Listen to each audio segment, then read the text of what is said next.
Hi, welcome everyone. Thanks so much for joining us and spending the next hour uh, talking about all of the learning we've done over the last year at the Aspen Institute and in collaboration with an incredible set of innovators on how to expand access to ownership and wealth and equity through new ways of structuring neighborhood commercial real estate. I'm Ida Rademacher. I'm the vice president at the Aspen Institute and a co-executive director of the Financial Security Program. And as I said, we're going to spend the next hour with you and with our collaborators at the Asset Funders Network, who've been working with us over the last number of months, thinking specifically about how to take the work that we've been doing over the past year with this set of innovators and think hard about what are the implications of building out those models for scale and impact, and what's the role of philanthropy in doing that. So the way that we're going to do this today is that I'm going to invite on the cohort of Wealth Innovation Fellows we've had here at Aspen for a conversation about the models we've been looking at this past year, about the ways that they've structured the work, the ways they've structured the financing, the different populations that are getting new kinds of access to on-ramps to wealth creation through their work. And as we unpack some of those things, we'll then punt it over to Annika Little, who's going to lead a conversation with one of the members of the Asset Funders Network who's been deeply investing in this work from a few different angles. And so hopefully through the course of the next hour, you'll both learn and ideally contribute to the conversation. The chat is always incredibly vibrant in these conversations, and I expect nothing less today. There's no way we're going to get to all of the questions and with answers, but just know that we'll be tracking and doing as much as we can, both here and in the follow-up. So I think that's the main thing. So I want to get folks on here really quickly, and I'll just ask at this point for the members of Aspen's first Wealth Innovation cohort to come on camera and come off of mute. All right. Good afternoon. Hello, hello. I want to just say, as a starting point, thank you all for joining us. Asia Morris, who's one of our other innovators, was not able to join us today, but I'm excited for everybody that you're going to be learning from. Last year, we announced the first cohort of Wealth Innovation Fellows, and you're looking at many of them.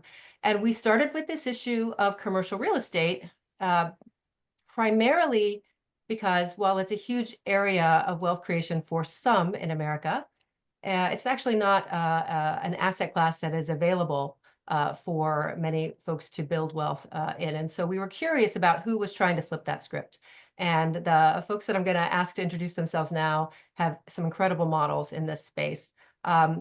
Deep dive information, first available, we published this week a primer on the commercial real estate opportunities for inclusive wealth creation and case studies for each of the enterprises that you're going to hear about. So we won't get into deep details, but I'm going to ask each of the folks here in turn to introduce themselves and to say a little bit about the work they're doing. So first, let's just go ahead with names and the organization's names. And I'll start, Muneer, with you. Great. I'm Muneer Richardson. I'm the CEO of the Chicago Trend Corporation. Happy to be here. Hey, Wilson.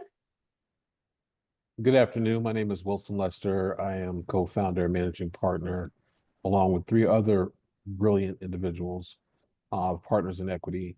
We're a private equity fund working across the country.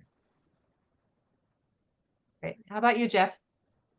Good morning. It's Jeff Mendelson with Local Code. It's a national nonprofit that supports this work in Kansas City and soon nationally. And John. Yes, good morning, everybody. Thanks to AFN and Aspen. I'm John Haines, Executive Director of the Community Investment Trust based in Portland and seeking to work nationwide. I want to say something to preface my first question to you all. There's a lot of different conversations around commercial real estate that happen in this country. And there's a lot of different conversations about wealth building and who gets to build wealth through this asset class. There's an emerging set of work on the ownership economy that we've all been engaged with, and in ideas of shared ownership. We specifically, in designing this cohort, did not say it's either individual proprietorship or shared ownership. We looked at the asset class of commercial real estate and looked at the continuum of strategies in this cohort of ways that people are thinking about economic development in place and expanding ownership opportunities in a variety of ways.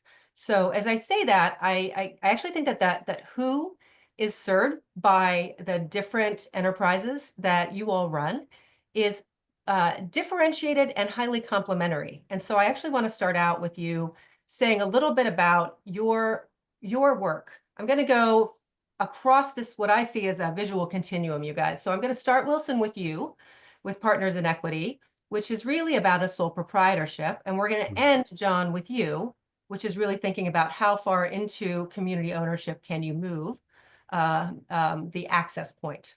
So Wilson, would you just say a little bit more about Partners in Equity, who it serves, why you needed to create the vehicle that you have with PI?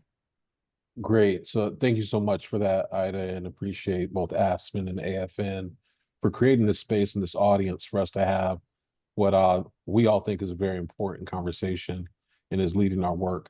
So Partners in Equity was created in 2019 and established to address what we thought was the primary way for low wealth entrepreneurs to create generational wealth through asset ownership. What we learned was that a number of merit-based entrepreneurs that escape access to capital, don't have high net worth circulating in their families, don't take advantage of the opportunity to acquire commercial real estate, even when they have a little bit of cash on hand because of the interdependency of their ecosystem on that capital, and the fact that the lion's share of those businesses are service-based businesses or have higher day-to-day operations costs.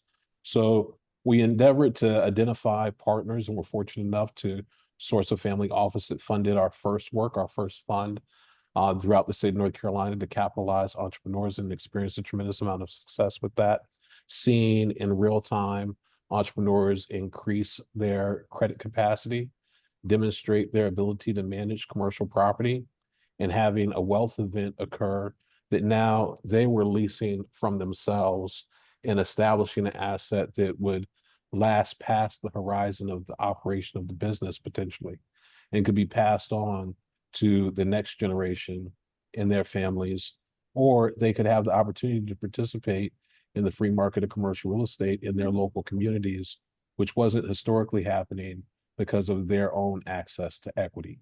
So we have been now scaling and growing our second fund to broaden our work throughout the Southeast and throughout various other parts of the country, including Chicagoland and Southern California. Thanks, Wilson, and we'll come back as well to kind of, it's a dimension that we don't talk about as much when it comes to entrepreneurship, which is, you know, when you do get wealth out of that form of business ownership, often it's because of an additional asset ownership dimension around owning that property as well. So I love that that's been part of the work, and please do read the case study on Partners in Equity and understand more about the design. Muneer, let's go to you. And say a little bit as well about Chicago Trend, both the target kind of real estate and the kinds of investors who are able to access this type of ownership strategy that didn't before you existed. Yes. So as I mentioned, I lead an organization called Chicago Trend. We now own 6 shopping centers, neighborhood serving shopping centers. So not the mall, but the place where you go to get groceries or a haircut, or go to the drugstore, or get a carry-out pizza. We started this work really with the theme that wealth is created by owning assets that generate revenue and appreciate over time, maybe have passive income and some tax advantages. And the reality is just 1% of US households own 81% of commercial real estate. And so our work has been to do the due diligence and the financial underwriting, to ultimately structure a deal, arrange debt financing, and then to intentionally invite individuals who reside in the communities and individuals who want to strengthen communities and participate in, positive redevelopment to invest in that work. We now have over 380 individuals who've invested as little as $1,000 who have an ownership stake in our properties. And the view is that these people, by having an ownership stake, will patronize and protect and respect the assets in a different way. And that as commercial real estate owners, we get to hire professionals and contractors and decide how the property will be occupied, creating opportunities for small business or businesses owned by diverse entrepreneurs, how it will be maintained and managed like someone owns it who cares. And that over time, as the property improves, it'll change the neighborhood perceptions and the trajectories of those neighborhoods, reducing crime, increasing property values without, people who live there needing to move, right? That's our entire model. That model has been empowered by large philanthropic organizations, number of foundations I'll mention as we go further in, that have provided, capital to our fund that has allowed us to make the initial acquisition, to structure the deals, to make the deposits. And we're going to go into that next, Muneer, about Yes, great. kind of how we've created the capital blends for each of Great. these models. So Great, I'll stop there. thank you. Jeff, let's go to you next with local code and who ultimately will have opportunities for wealth creation through the work. Great. Hi. And first of all, Asia sends her regrets and she's sorry to not be here with us. And I also send that because her story is really at the heart of my story. My work is in support of her work and more people across the country eventually. So the primary insight behind local code, this national nonprofit that I started, is that real estate can't be neutral. It's one of the key drivers of disinvestment and exclusion and a lot of the harm that's been done across this country. Every city in this country basically has an urban core that has suffered from structural inequities. And it hasn't changed. This is a really challenging systemic problem. And the insight that I had was that, the way that outside resources came into these communities was at the heart of the problem. And actually, large mixed-use real estate is also at the heart of the problem. And thus, it must be reversed to be part of the solution. And our approach was to focus on three key principles. One is local leadership, ownership, and control. We think that real estate development should be led by people within the community. Regenerative development principles, and then ensuring that development happens in alignment with the neighborhood determinants of health. So I'm going to move fast so we can get through this, but at the heart of local code, we're providing financial and human resources and a toolbox of ownership models. We're not committed to any one ownership model. We want to see large a percentage of local ownership in every project. And there's a lot of great models that can be chosen. And we started in Kansas City about 4 years ago, and formed relationships with Asia Morris and Maisha Wright, who are both amazing entrepreneurs in their communities, who did not have the resources they needed to do this work. Fast forward, they're both doing the largest project in their respective neighborhoods. Asia's is a $50 million project. It's a beautiful historic school building that's been vacant for 15 years. And Maisha's is at one of the most important commercial intersections on the east side, where there's a library and a grocery store that's struggling. That'll be a $150 million project.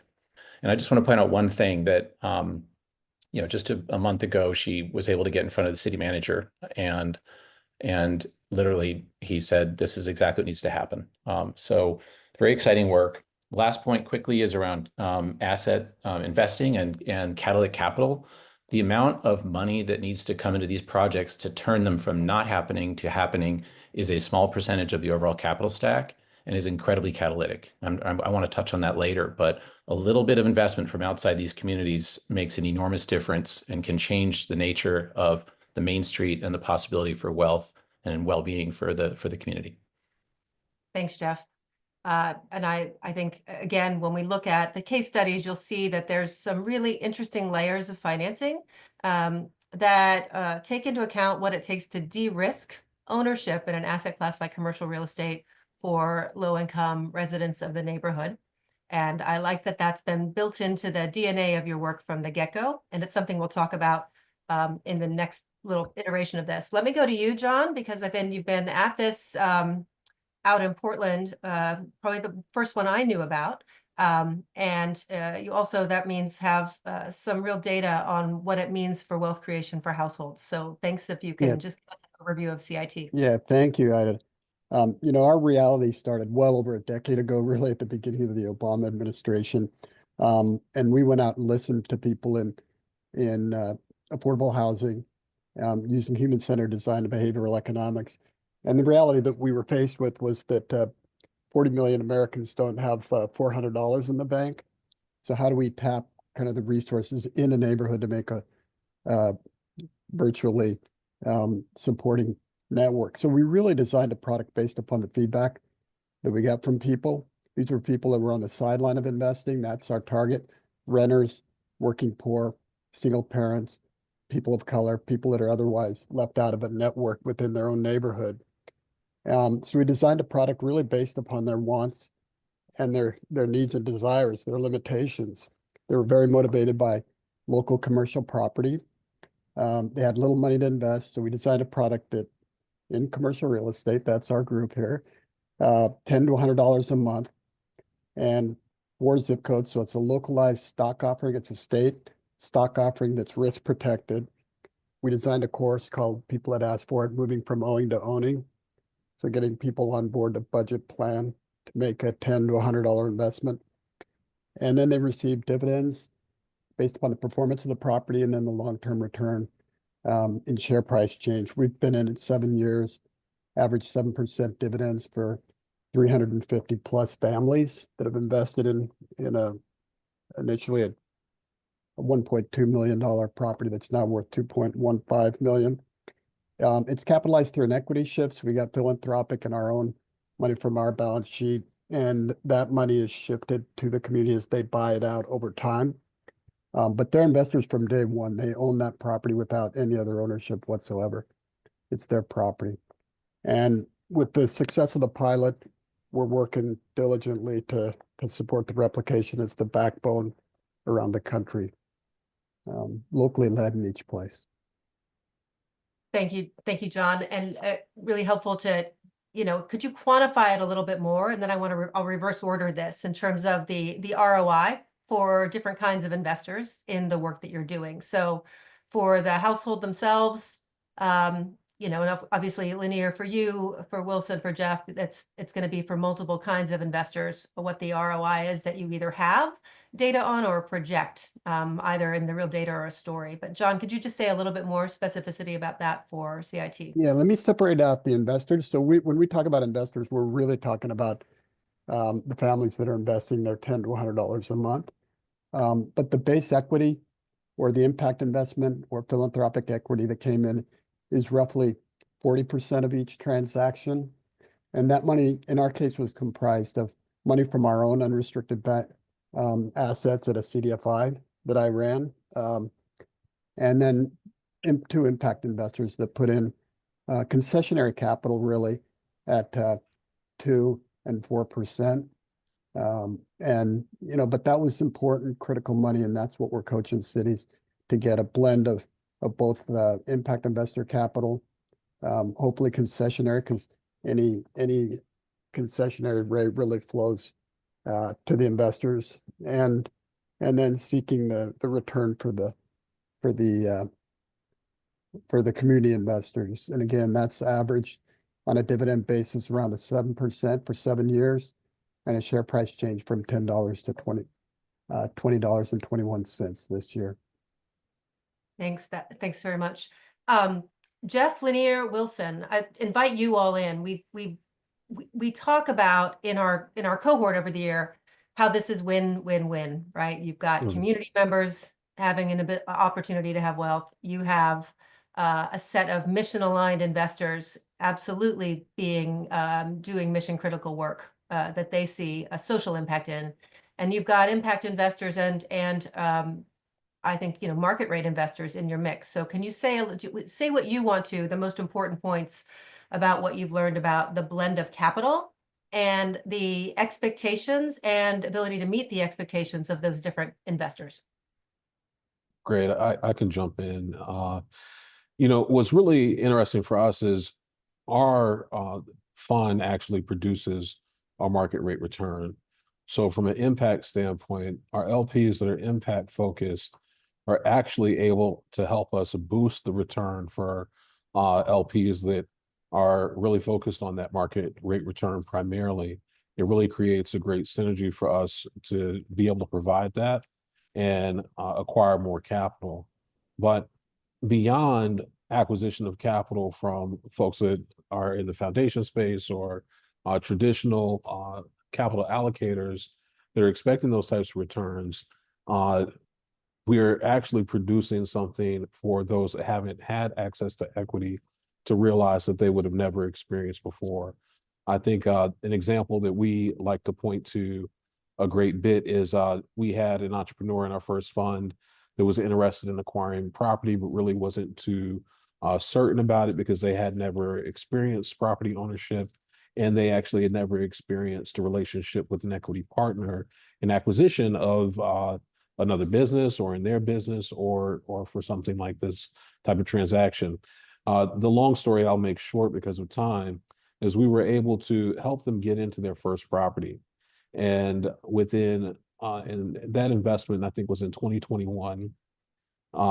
Within that time, it's 2025, they now own 4 properties within 1.5 square miles in immediate downtown Durham, North Carolina. What we didn't realize is when they went into their second acquisition, we noticed that their name was on the property, and we reached out to them, and they communicated to us that they were able to leverage their position in the first property, credit enhancement, put them in a position to be able to acquire another property. So while they originally bought that first property for the use of their business, it had additional space in it that they could lease to other small business owners at an affordable rate while still maintaining support for that property, that turned the light bulb on them that they could provide more of that in their community and participate in market share as an owner in their community of commercial real estate.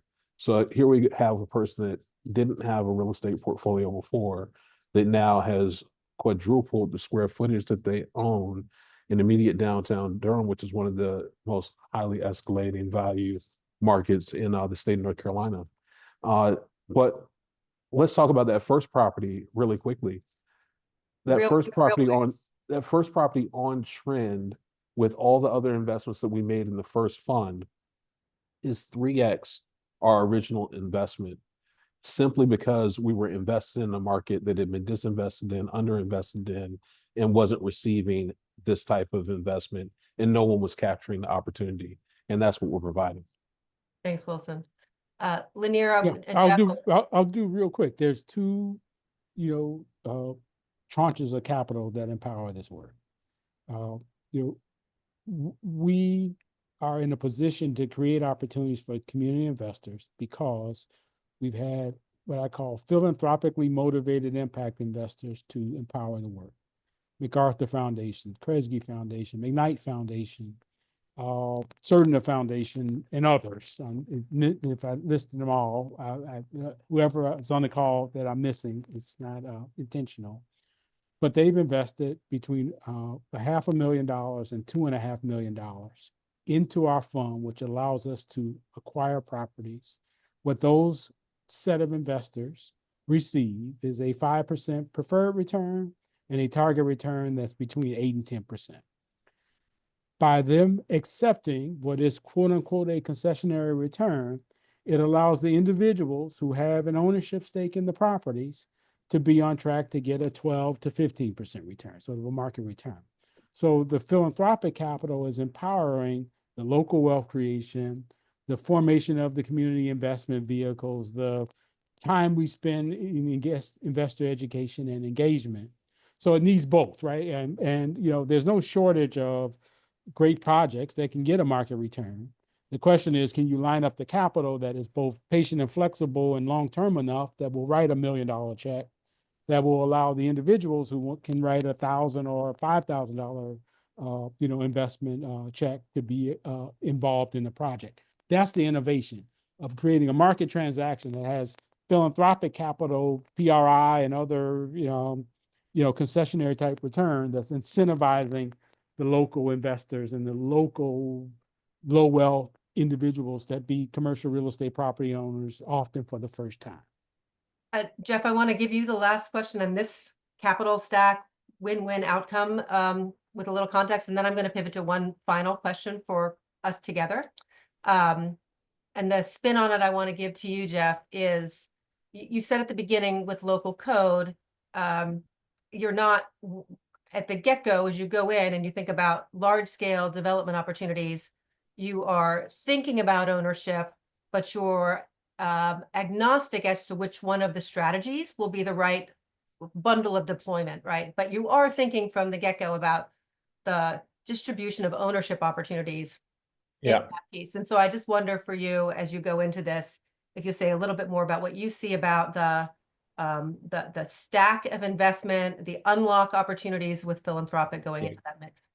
Thank you. Yeah, and I just want to say also, I've been really enjoying this cohort because everybody is playing a huge role, and it's all very complementary work. We've had a lot of fun interacting, and yeah, I mean, I will say our model has a very high bar for long-term local ownership. The goal is at least 80% local ownership over time. So that's and we're looking at broad-based ownership models as much as possible.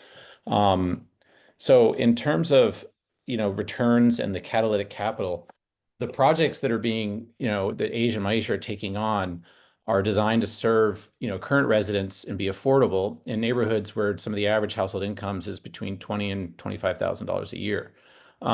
So it is by definition, these projects do need a lot of support to be built and serve the need. And the status quo is that these types of projects don't happen until outside analysts decide that the neighborhood is necessary for housing, and money comes in and people get pushed out.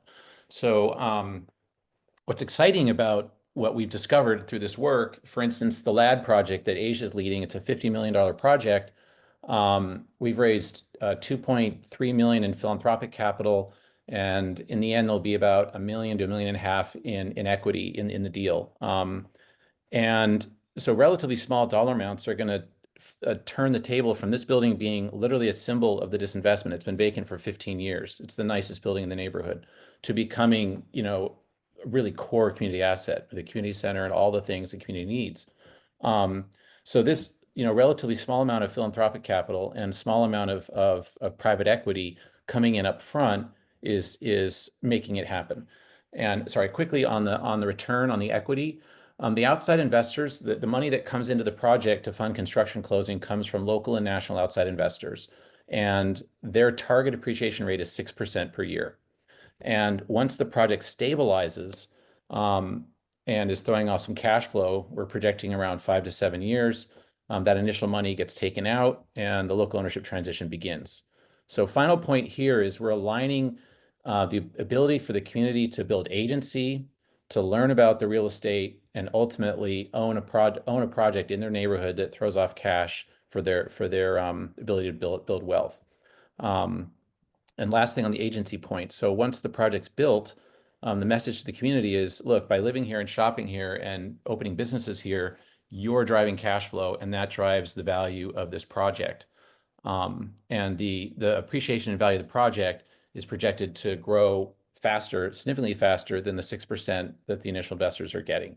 So by the time the community's buying in, they're buying in at a discounted price based on what the project's worth, and they're able to get distributions.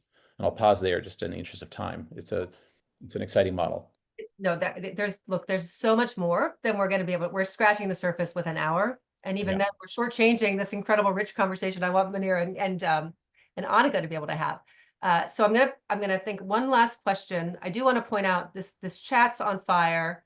Lots of questions both before the webinar and now about how you balance this tension between affordability and wealth creation, right? Yeah. Between limiting the appreciation so other people can buy in perpetually, or having individuals be able to have the upside of wealth creation for their own generational wealth. That's an ongoing tension, an important conversation in the field.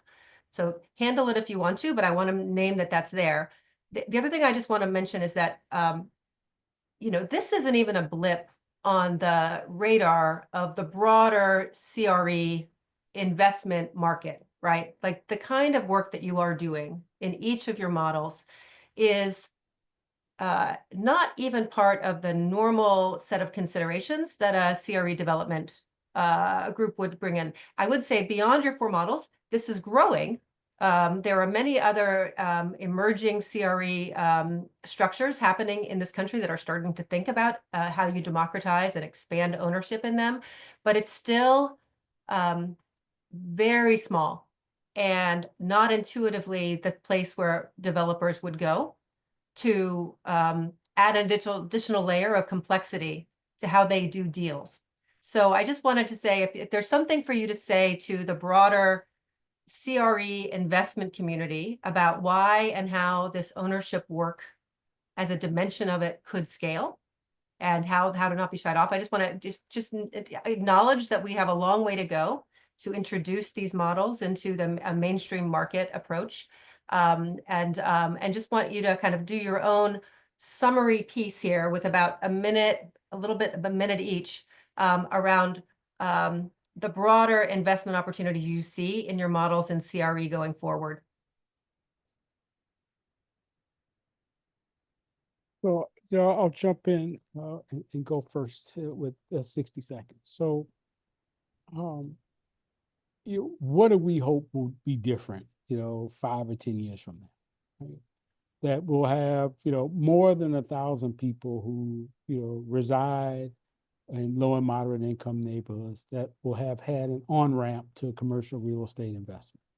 They'll get a K-1, they'll come to investor meetings, they'll understand how a tenant rent roll works, and that they'll be able to build community cohesion around, we have a hashtag, we own this, that I have a connection to the ownership. Either I've invested $1,000 or my grandmother or my cousin or my church member, right? That someone knocked on your door and gave you an opportunity to be a part of ownership stake of a property that has a potential, so not real estate, that should appreciate, it should be value creating and wealth creating. That's our dream scenario. And that by doing that, you'll start to see other things. You'll see crime reduction, you'll see property value appreciation, you'll see, neighborhood wealth happening.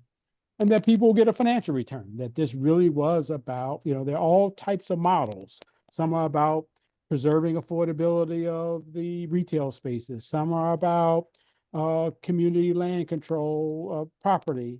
Ours is about, we want people to get a financial return, and we want them to see their neighborhood improve because of this large anchor asset. So that's what we hope will be different, over time. Right. I mean, I'll just piggyback because Muneer's vision is incredibly aligned with the one that local code is supporting. We want to provide an opportunity for broad-based ownership for community members to build agency and ownership. And the opportunity is huge. I mean, to answer Ida's question, a relatively small amount of capital can unlock billions in real estate development that actually serves existing community members. And one thing that we've been talking about, the opportunity cost, when people think about risk analysis and like, oh, what's the risk here? The risk here is that these communities get displaced and this pattern of, increasing wealth inequalities gets even worse than it is today, which is pretty atrocious. And so when you look at risk, there's a lot of lenses on it. And communities often get penalized because of the circumstances that they were born into. We believe strongly in the capacity of the people in the communities that we're working. And when they have an opportunity to own a building, that building will be successful. And when somebody in that community has opportunity to do the development, they'll be successful. So this investment opportunity for the people around the country that care about this issue, it is perhaps the most catalytic way you can help support a community to build its own resilience and build their own wealth and well-being. Wilson, Absolutely. you're off mute, and I'm gonna, as I- quick I as don't- possible, and we'll let yeah. John final too. Thanks. Yeah, 10 years from now, we hope to see that our fund is sizable, over $100 million, and that all of us are doing that at that level. Because what we want Main Street Private Equity to understand is that Main Street and community is where this equity should reside and can reside. Commercial real estate right now is thought of sky rises and large office parks and not thought of as that equity opportunity to, as Jeff put it, unlock billions of dollars for businesses in community to own assets and be considered the most valuable asset class in commercial real estate. Last word to you, John Haines. Okay. Thanks to Aspen, you can see people listening that are different models. We become friends as a group if we weren't friends before, but we're compatible with each other. We're not competitive. And certainly that's the model for different cities to consider is how these different models can work together. One of the inspiring things we've seen after 7 years with our project and with replicators, particularly 3 that are launching this year, Omaha, Nebraska, Albany, New York, and Tulsa, Oklahoma, mimicking our project, is the extent to which it not only creates investor return. I mean, that's the key thing, investor family return, financial return, but also how it mutually reinforces the tenants and nonprofits in the commercial building and how it creates a greater sense and deeper connectivity within the community, and particularly the extent to which it creates belonging. Following John A. Powell's work for many, many years, the sense of how it generates greater voting, participation, volunteering, and relationship building within a community. And those outcomes combined are really, I think, where the impact for us, where our heart keeps plugging to try to support replication with locally led groups nationwide. Thanks, John. I want to thank on my team, Heather McCullough really led the work with this cohort. It's been an incredible year. It certainly won't stop this year. We're all now obsessed with what I call financing the future of wealth. And so there's going to be a lot more innovation to think about how to unlock this. I'm going to ask us all to turn off cameras now and invite Annika Little to come on and introduce Muneer. And thank you again, all of you Innovation Fellows for your work. Annika, I'm going to turn it over to you and Muneer and have a fabulous conversation picking up all of these balls. Thanks. And we'll hopefully have you guys at the end for some final questions. So that is a tough act to follow, Muneer, but we're going to try. So hi, everyone. I'm Annika Little. I'm Managing Director for the Asset Funders Network. And I'm excited to shine a light on the role of philanthropy in nurturing and expanding inclusive ownership.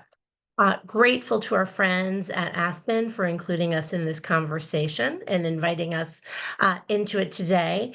And I also just want to flag that in support of our members in philanthropy more broadly, taking ideas from today into action, my colleagues Tina Correa and Karama Neal have developed a really terrific quick resource that's a companion to much of Aspen's resources that is available online after today and will be shared after the webinar. So take notes, right? But we'll have more resources to share with you. So I'm going to spend the next few minutes in conversation with Muneer Karcher-Ramos discussing ways philanthropy can get involved in this work. And then we'll spend some time with audience questions. And so we've got a tough assignment here to get that all in the next 20 minutes, but we're going to get started. So Muneer is program director for vibrant and equitable communities at the McKnight Foundation in Minnesota. And he brings to this role deep experiencing stewarding private and philanthropic investments while also reimagining systems to work better for people and communities. So we really have an expert who's both a thought leader and a doer in this conversation. So with that, Muneer, I'd really like to start with why did McKnight decide to invest in inclusively owned CRE? Like, kind of where did that come from? And what are you learning from your investments? Right. Well, thank you, Annika. Appreciate the invitation of by the funders, Asset Funders Network and the Aspen Institute for, this event. We also want to specifically thank those from the Aspen's Wealth Innovation Cohort, who've been leading the work, on the ground for years, making it happen, and really building sort of this field of, inclusive ownership, of commercial real estate. So as I think about that question, Annika, as I speak to particularly funders in the room today, I'm really excited for this conversation because no matter the size of the giving portfolio or the type of foundation, there's a role for everyone and how they can sort of buy into inclusive ownership. And no matter our giving priorities as funders, there's a way into inclusive ownership, for commercial real estate, whether that's the racial wealth gap or prioritizing local control of business assets, community development, small business development, economic development, supporting entrepreneurs, or how we think about democratizing ownership. So kind of pick the topic or buzzword. There's many, many ways in. And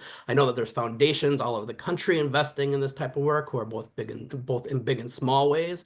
And we need more of us, inclusive in this inclusive ownership game. So to your question, why McKnight? McKnight, we're a family foundation in Minnesota with a mission to advance a more just, creative, abundant future where people and planet thrive. And in my particular program area, we're orchestrating, $32 million of annual investments into all different types of areas and strategies that are connected to community wealth building, shared ownership, access to capital, building assets. And I think as we respond to our local community, there's demand, for inclusive ownership. We have, a whole host of community entities who are looking to own commercial estate. That could be a combination, of businesses who are looking to, come together to buy a shopping center, groups of 25, 50, 100, residents who are looking to take control of commercial real estate, in their community so they can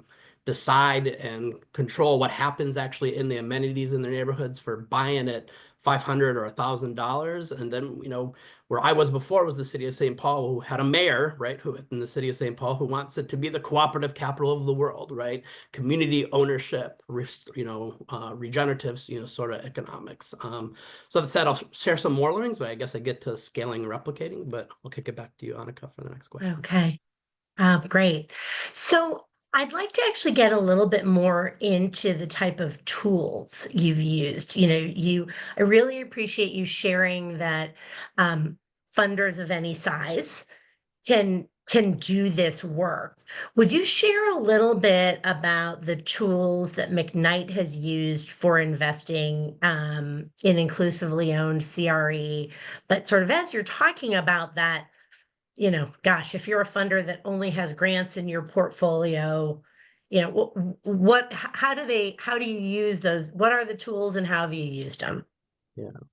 Appreciate the question. I'll give a couple different examples and, I won't do any of them justice just with the time we have, but maybe the first I'll talk about is our program related investments, PRIs.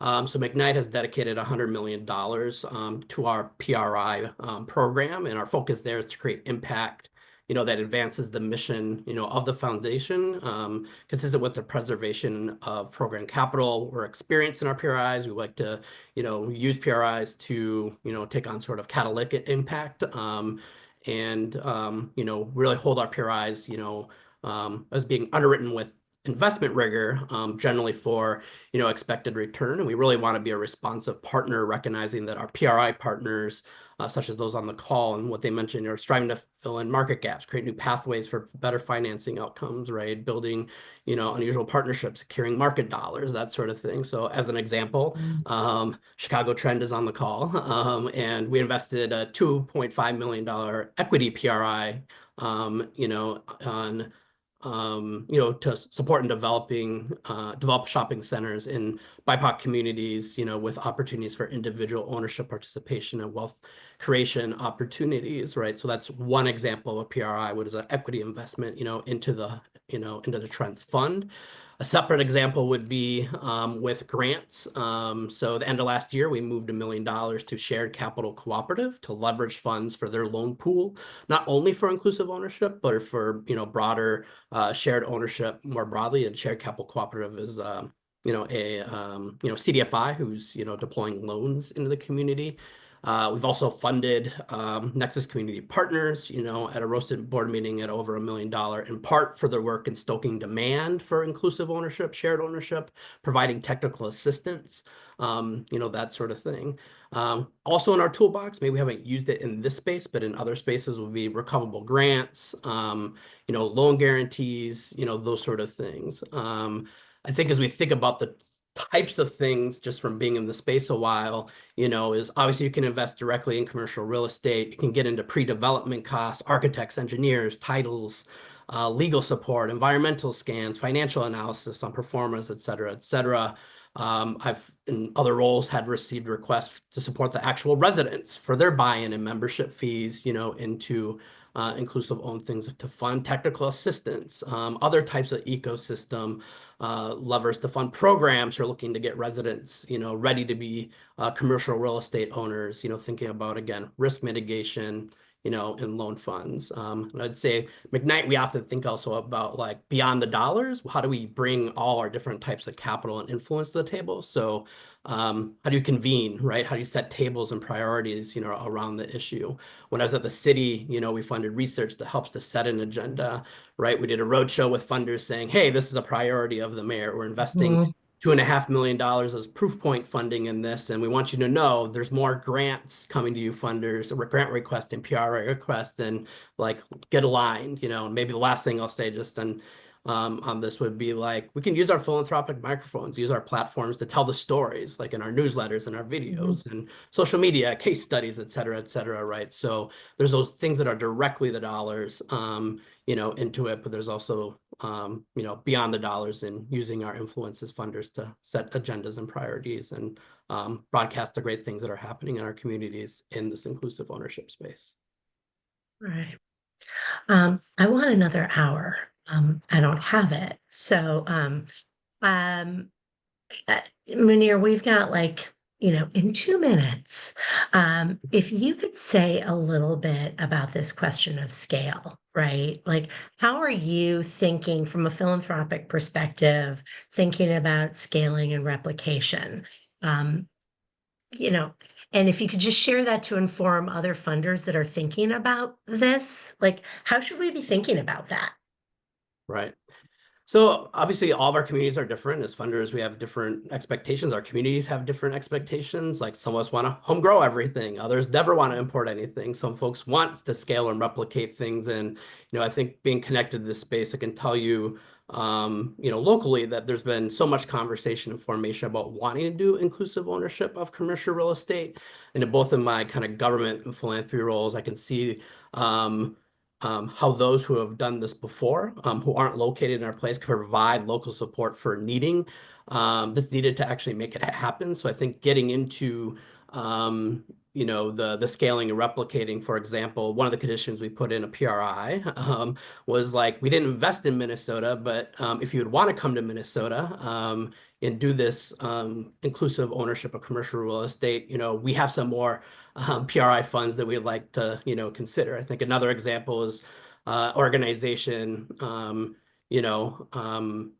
wanted, to bring in the community investment trust model, into the Twin Cities, right? And partnered with John and his team in that type of cohort, so we're exploring, investment and how do we actually, make that happen? And it was, again, the community initiated, that. So I think about replication, I think what they're doing is just as important how they enter the community from the outside.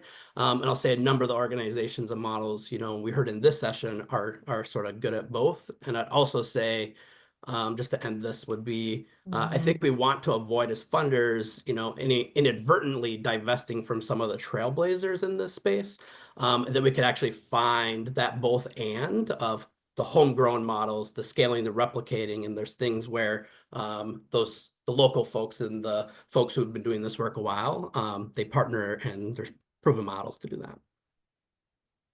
Fantastic. Thank you. So Muneer, I'm going to ask you to go ahead and keep camera on, and our cohort members, if you could, I guess it's everybody cameras on, because we've got a ton of audience questions. And so we're going to do a little bit of speed round here in our last 9 minutes, folks.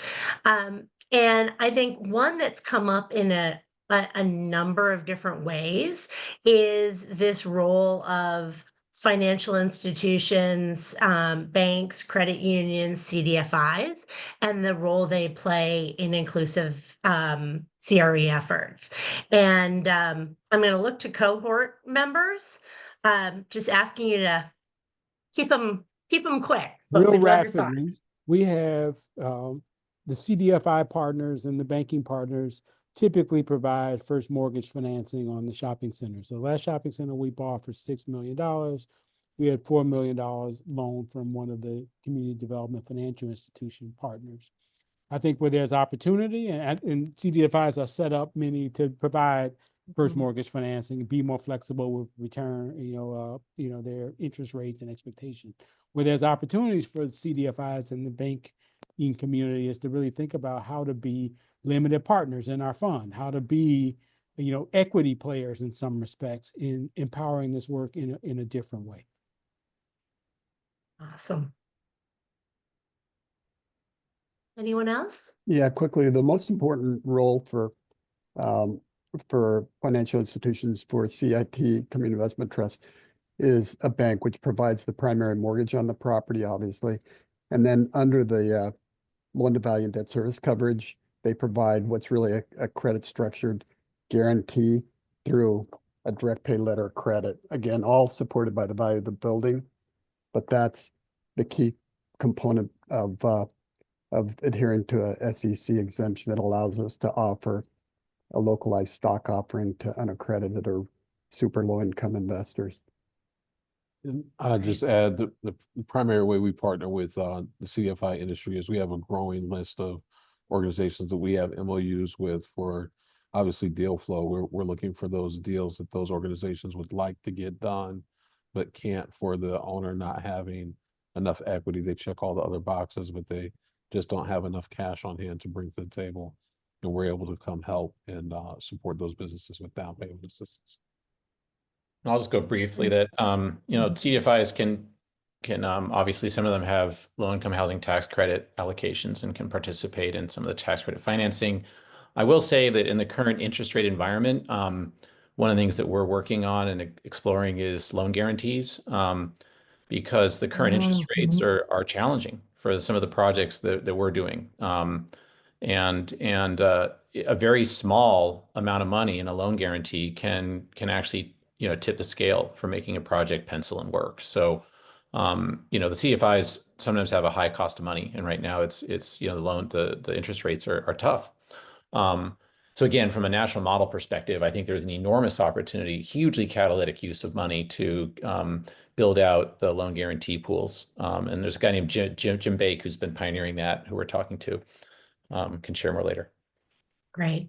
And I'll just say, I'm also thinking, okay, philanthropy, remember all the ways you can help catalyze what the cohort members just said in supporting CDFIs. I'm noting that there are a number of municipal folks on the line, and I would love to know more specifically about role of municipal governments. How can they play and catalyze these efforts? And Muneer, in your role with the city, that maybe Muneer, if you wouldn't mind starting, but I'd love a few thoughts on that. Or I mean, I think in the context of where I was, at least, it was part of a broader agenda, around community wealth building and, cooperative ownership that kind of spun into a whole number of different types of community ownership, inclusive ownership, type of models. So in municipal government is you can fund it. You can do different types of zoning to make different types of properties available that may not have been otherwise available. I think that there's, variances that being given there. And maybe the last is, again, serving with a philanthropy as a convener, to stoke demand, for, this type of, investment strategy. And can I add just a little bit? We've benefited when the city's economic development leadership, saw commercial corridor development and, inclusive ownership as, a core strategy. So oftentimes the city leadership will say, we buy strip centers in neighborhoods. Here's a problem strip center that we would like to see develop, is bringing down the neighborhoods, attracting crime. Can you help us come up with a strategy there that might have a better ownership and local, equity participation? The cities have also provided grant dollars, right? When we needed to do capital improvements, when we needed to, incentivize the bad owner to get out, and so it takes a courage to say, we want to lead the transformation of this commercial corridor, and we want to lead this effort to drive inclusive ownership. The City of Chicago did a whole cohort where they provided capital to entrepreneurs and project sponsors who were focused on community investment, vehicle creation, and community ownership strategies. So the cities, obviously are, key partners, and, know where the opportunities and where the challenges are, and where the, subsidy dollars are to make a project happen. Anyone else? Maybe just a quick shout out that the city of Mhm. Kansas City, put $3.5 million towards the LAD project through a economic development sales tax program, and then through granting. And that we're excited to see in Kansas City a general sort of blossoming of interest in this work, and more engagement from the city. We're TIF financing, and that's sort of just tools they use in general are being used more on the east side, which is very exciting. All right, we have 2 minutes, so we're moving to a speed round to close this out. So in closing, if this work is wildly successful, what would the impact be on communities across the country? Give us, each of you, your one sentence. Like, what's the opportunity if we get this right? Muneer, you want to start? And sorry, we'll go across my screen. It's almost like I want to steal what the other folks said, but it was like community members could say hashtag we own this, right? Broad-based ownership, new asset classes, that, and I think is wildly successful is that philanthropy sees this as part of a core strategy for how they think about getting there. Jeff? I mean, I would just see that main streets in structurally disadvantaged communities across the country, become vibrant with local ownership and wealth and well-being, and community members stay intact, and it would just really transform cities across the country. Great. Wilson? I would say entrepreneurial families and low to modest wealth communities across the country would have the opportunity to create generational wealth in one generation through commercial asset ownership. Love that. John? Yes, localized ownership and localized control built into a national network and community practice would be incredibly powerful as a national influencer through all these projects. And mine's really quick. This is an on-ramp. So what we're creating are on-ramps that people will, 1,000 people are investing in our work, and 1,000 people will invest in each one of the other entrepreneurs' work. But then, as Wilson sort of pointed out, they leveraged that and did something else. And their kids understood real estate, and their folks invested in other business opportunities. That this really is catalytic to inclusive economic development in a way that we didn't even anticipate. It's not about the little piece of real estate. It's about ownership and the economic development that it catalyzes. Right. Thank you. Well, I'm inspired. Ida, I give it to you to close us out. I think we're done. I appreciate everybody. Annika, it's been a joy working with your team. I love the translation. It's a fantastic resource that your team has created. Success for me is that every single one of those new investment vehicle ideas that is really profiled in your brief is in pilot, in action. I want a net new number of philanthropic and impact investors seeing this as a primary building block of a future of wealth that has a really diversified portfolio. So stay tuned for all of that. And it's just, I'm excited because of the kinds of partners and the kind of questions we're getting about where this will go. All right. Thank you. Thank you for joining us. And you will get lots of resources after the webinar. So thank you very much. That concludes our session. All right. Thank you.